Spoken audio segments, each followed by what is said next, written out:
Welcome to Chillin' 101. We hope this video helps. You begin by confirming your GPU and driver baseline, open Device Manager or GeForce Experience, and note the exact model and current driver version. Then, download the matching driver package for your operating system and 64-bit or 32-bit architecture. This prevents mismatches.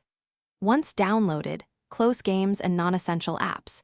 Make sure to disable antivirus temporarily if it blocks installers. Start the installer as administrator to ensure proper permissions, and choose Custom Install. You now run the Nvidia installer and select Custom Install to control components and enable Clean Install to remove legacy driver files. This avoids conflicts.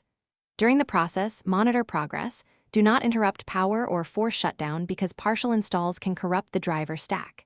If you use features like Phys X, Nvidia HD Audio, or CUDA for compute tasks, include them, otherwise skip to reduce footprint. Once installation finishes, let the installer prompt you to reboot so Windows can load the new driver properly. After installation, you should reboot immediately so Windows loads the updated driver. Then verify the new version in Device Manager or GeForce Experience to confirm success. If you encounter crashes, black screens, or poor performance, boot into safe mode and run display driver uninstaller to remove remnants, then reinstall the driver. If problems persist, roll back the driver in Device Manager to the previous version and report the issue.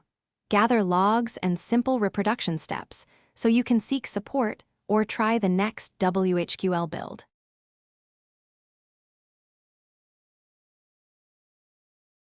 Thanks for watching. Consider subscribing if we helped you.